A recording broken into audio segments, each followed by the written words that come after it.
Hi there, my name is Caitlin Bandy and this is my channel BandysBooks.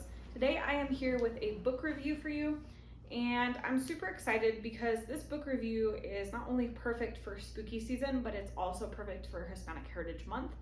It is The Devil Takes You Home by Gabino Iglesias. This was an option for Book of the Month last month, I believe, in August. And it's the perfect blend of crime, thriller, and supernatural horror. It is a book that's really dark, for sure not for the faint of heart, but really interesting and perhaps worthwhile for you to pursue if you really are a horror fan. Let me give you a quick summary of this book and then we're going to get into the review portion of it. So this book is about a main character named Mario. Mario and his wife have a little daughter and she has cancer at the beginning of the book. Mario and his wife are drowning in credit card debt because, medical costs here in America are astronomical. And then he loses his job for being, an absentee. So when he loses his job, he loses his insurance, and then the debt starts piling up faster and faster. Eventually, his daughter does pass away, and the loss, of course, is catastrophic. Him and his wife are beside themselves, and in their grief, they start to have problems with each other. Eventually, that leads to them divorcing, and Mario is left on his own with just this astronomical debt. He is desperate, and in that desperation, he starts picking up odd hit jobs. So he wasn't a hitman prior to his daughter dying. He was on the straight and narrow, working a normal job, supporting his family. But he just, in that desperation is like, what do I have to lose? And so he starts assassinating people. And honestly, I was a little concerned for him because he was making such a pittance for killing people. I feel like, if you're gonna be a hitman, you should be requiring a lot more money than he's making. But that's neither here nor there. So he gets into these hit jobs and he's pretty good at it. And the person that is giving him these hits basically asks him on to a larger operation where they're going to be attacking a well-known and very powerful Mexican drug cartel. So essentially they're gonna go rob this cartel, steal the goods, steal a bunch of money, and then disappear. And this is like that one last hit job, basically. Everyone involved is like, yeah, this is the one-time thing. We're gonna make a bunch of money. It's gonna change our lives and we'll never have to do crime again. So that's the basic premise of this book. I say that it's kind of a mix of like a crime thriller and a horror because there are some unexpected elements in this book. So initially, as you read this book, it starts out very much like a crime thriller where you're just like, kind of that Breaking Bad vibe, like he's gonna go off and, do some crazy shit and let's see how it works out. But then there's this supernatural element of like black magic that gets mixed in partway through the story. And that kind of was a twist I wasn't expecting necessarily, or I guess maybe was expecting in a different way. So that definitely really enhances that horror vibe of the story. And I'm really actually excited that Book of the Month picked up this book. Gabino Iglesias is a well-known horror author and also writes a lot of nonfiction work, like via journalism for different newspapers, and he's a very well-known book critic, and he's even been on judging panels for different book awards. I personally had not heard of him prior to him being on Book of the Month, so I was really glad that they chose to highlight this book because it expanded my knowledge of reading and authors. Iglesias describes this book as a barrio noir, which for me actually is a really accurate summary of this because it is kind of unique stylistically to anything that I've read before. It definitely has some noir elements, some supernatural elements and all of that. So it's a really interesting book in terms of all of that. Now let's get into what worked for me and what didn't work for me. I will say that as I discuss this, there's probably going to be some light spoilers in here. I won't probably spoil anything drastically, but I am going to talk about things that happen in the book. So just be aware that if you're wanting to read this and be completely 100% surprised, this is probably the point in which you want to turn off the video. But if you're okay with some light spoilers, not like catastrophic spoilers, but just light spoilers, then go ahead and continue watching. So things that I really liked in this book. The first thing that I really liked personally is actually something I've seen a lot of criticism of. So it may not be for everyone, but it certainly was for me. This book is written in English and in Spanish. The primary language is English in the book, but there are large chunks of Spanish written throughout the book. I'm personally bilingual in English and Spanish, and so for me, it made my heart happy to read the book and feel like the characters were authentic. They were using Spanish slang, they were talking like the way that people talk authentically. I know that, I've seen this in other books where authors will like use terms of endearment or like small words where you can kind of contextually figure out what the word means even if you don't speak the language. In this book, he does like paragraphs. It's not just one word here and there to like mix in some Spanish. He actually has dialogue and portions of the book that are in Spanish. One thing that I did like that Book of the Month did was they provided a translation guide for somebody that is not fluent. So if you do not speak Spanish, don't think that this counts you out of this book, because they do have this translation guide. But where I've seen criticism of this is that, people that are not native Spanish speakers said that it kind of took them out of the book to have to stop and look up, oh, okay, I'm on page 23 and it said this, what does that mean? And I can see that.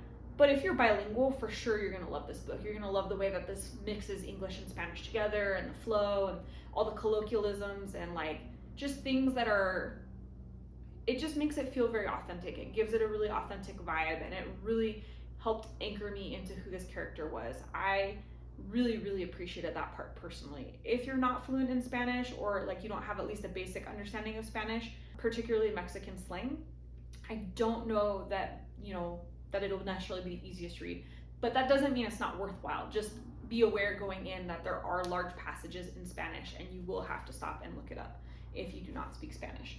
One of the other things that I like in this book was the inclusion of cultural elements.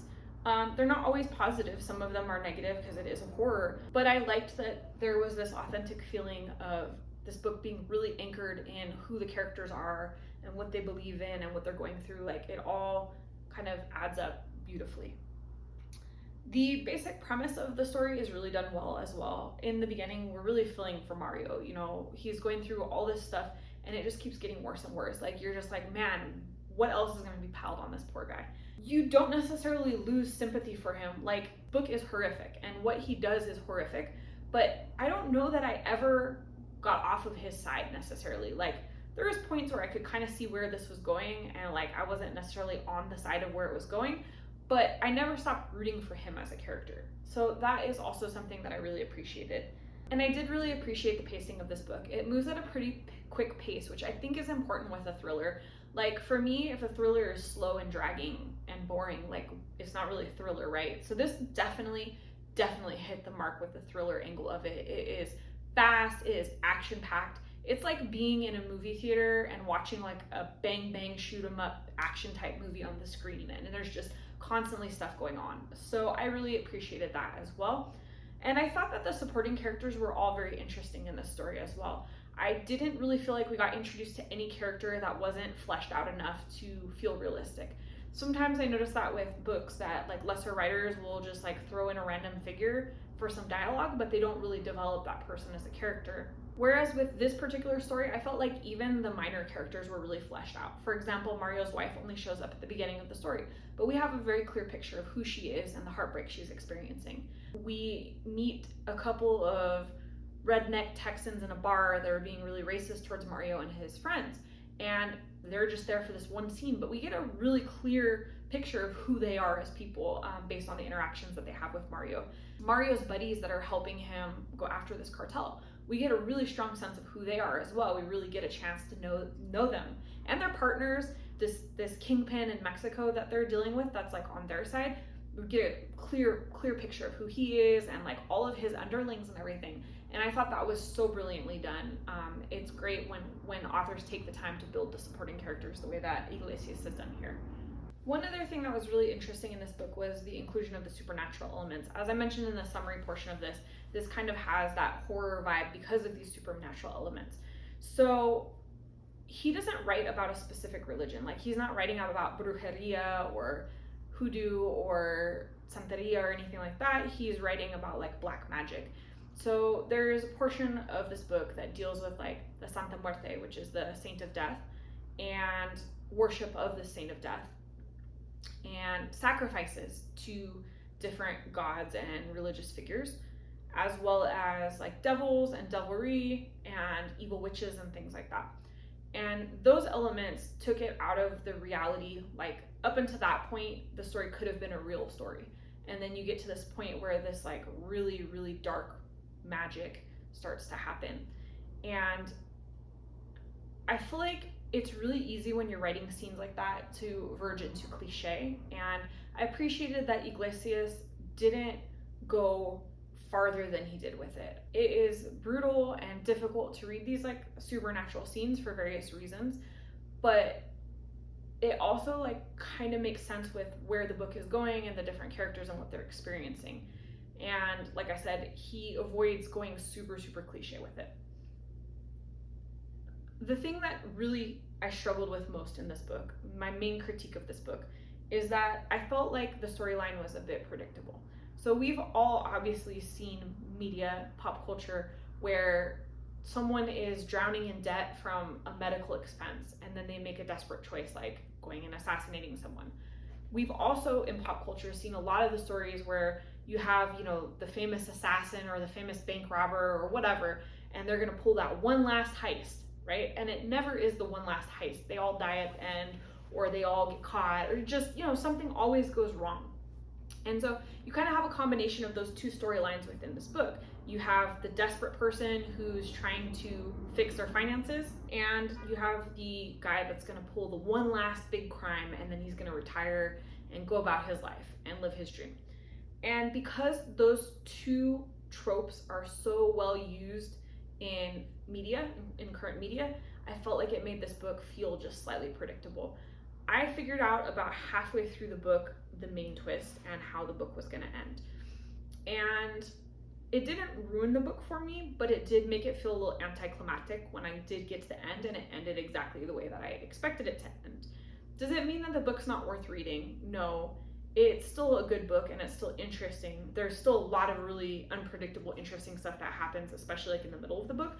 But I did feel like the final climax of the story that should have been really exciting and awesome and interesting, it got a little bit predictable at points, unfortunately for me. I wish that some of that might have gotten flipped around a little bit. On one hand, I appreciate Iglesias' restraint in not just creating crazy twists for the sake of creating crazy twists. But on the other hand, I do wish that there was just a little bit more in the ending to differentiate it from like the classical tropes. All in all, I do think that this is a good book, and I think it's worth reading, like I said, especially if you're a horror fan and especially if you're bilingual. The ability to read a bilingual book is so much fun. I will say that there is some really heavy trigger warnings in this book. I don't always warn for trigger warnings if it's like a mild trigger warning, but in this book you're dealing with murder, contract killing, drug addiction, child mutilation, human sacrifices, drug cartel violence, basically you name it, PTSD after witnessing violent crimes, PTSD after the loss of a child dying by cancer, divorce, domestic violence. And I will say that there is one specific scene in here that is especially dark and difficult for most people. I think even people that I know that are like hardened, dark thriller readers, like people that like regularly read Karen Slaughter and are like, oh yeah, no big deal. I don't know anyone that hasn't found this one particular scene to be quite distressing. So just know that if you're sensitive to violence and sensitive to a lot of like triggering things, please look into what the trigger warnings are for this book before you pick it up. It is absolutely incredibly dark in places. But I do think it's a worthwhile read. Like I said, if you are into horror, if you're looking for a book that fits both spooky season and Hispanic Heritage Month, I think that this is a great choice for that. Again, a very interesting pick. I think this is quite a bit different than the usual book of the month book, and I am glad that they're branching out and featuring different authors and mixing it up from time to time. So I overall rated this book, I believe, about a 3.75, and with some thought and some time to reflect on it, I might even bump that to a 4, just because like I said, I really love the experience of reading in 2 languages. I really loved the characters. I felt like they were very authentic, and I felt deeply anchored in where the story was supposed to be set and what was supposed to be happening in the story. I think, like I said, that the thing that kept it from being a 5-star read for me is the predictability. If it had been a little bit less predictable, a little more surprising towards the end, I think then it would have been a 5-star read for me. So that is my review of The Devil Takes You Home by Gabino Iglesias. If you like this video, hit the thumbs up. and let me know in the comments below, what is the darkest book that you've ever read? I'm looking for all the recommendations for spooky season. And if you're not already subscribed to my channel, make sure you hit the subscribe button down below. I do post regular bookish content, and I would love to see you in another video. So, that being said, I'm Caitlin Bandy. This is my channel, Bandy's Books. I'll see you in another video. Thanks and good night.